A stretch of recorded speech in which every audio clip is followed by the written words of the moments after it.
बस्ता ब्लॉक बाहारदा पंचायत बाहारदा स्थित प्रज्ञा भारती शिक्षा केन्द्र में वार्षिक उत्सव में शिक्षकों को गुरु गौरव सम्मान और क्रीड़ा उत्सव में छात्र छात्री को सर्टिफिकेट प्रदान पंचम श्रेणी आदर्श विद्यालय को सर्वोत्तम नंबर रखी उत्तीर्ण 3 जन छात्र छात्री को उत्तरीय मानपत्र दे संबर्धित कर शिक्षा केन्द्र स्थायी सभापति परिवेशविद समाजसेवी सुमंत कुमार जेना पौरोहित्य एक सभार आयोजन होता।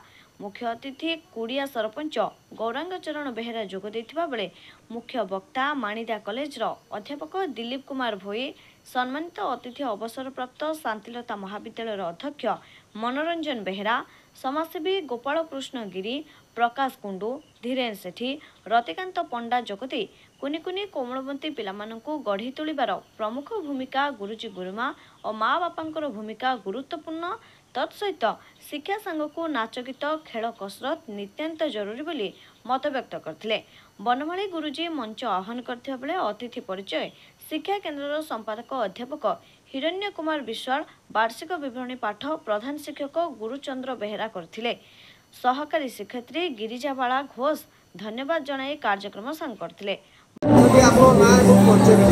डॉक्टर दिलीप कुमार भोई प्राध्यापक ओडिया विभाग शहीद मेमोरियल कॉलेज माणिदा मयूरभंज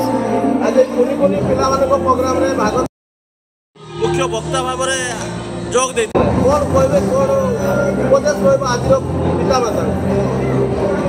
अत्यंत सुंदर कार्यक्रम ये पवित्र आश्रम परिवेश रे प्रज्ञा भारती शिक्षा केन्द्र जो कुनी कुनी पिला माने कार्यक्रम करुछंदी निश्चित भाव में ये मैंने भविष्य को उज्जवल करेंगे। भारतीय संस्कृति को बजाय रखा सहित समग्र विश्व को विश्व भाव कुटुंबक भावना से प्रदान करेंगे ये विश्वास अच्छी। पितामाता मानकर मोर अनुरोध रहा मुक्त भाव में परिवृद्धि करें से सहायक हे चापमुक्त शिक्षा से प्रदान करने को शिक्षक मान निश्चित भाव में सहायता करेंगे। मो ना हूँ हिरण्य कुमार विश्व मुझे विद्यालय संपादक भाव में नियुक्त होती। आज हूँ प्रज्ञा भारती शिक्षा केन्द्र बाहारदा तार 49तम वार्षिक उत्सव। ये वार्षिक उत्सव आम बहु मान्यगण्य व्यक्ति मानक अतिथि रूप में पाइलु।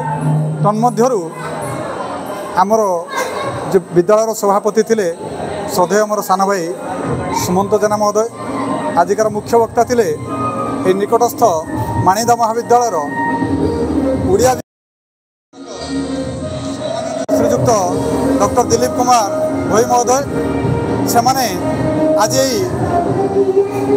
वार्षिक उत्सव पिला मानक बहु उपादेय कथा कही।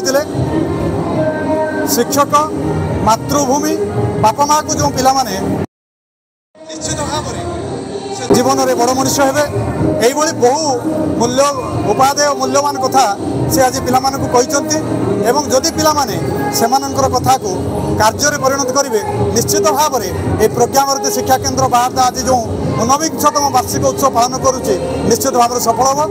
ये कही मोर वक्तव्य संपादन करुच्ची। राधा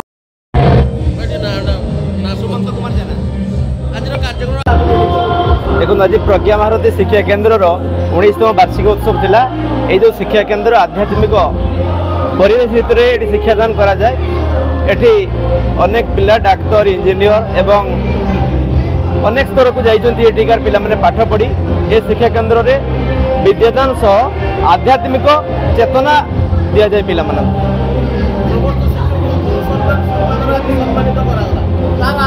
देखो शिक्षक मैंने ये जो पाठ पढ़ुंट प्रकृत में बहुत कम पैसा रे तांकर दिव्य स्पर्श रे पिला मानक देशर भविष्य मान गढ़ुंट तेणु से तो सब माने सम्माननीय हवा कथा तेणु सम्मानित करागला।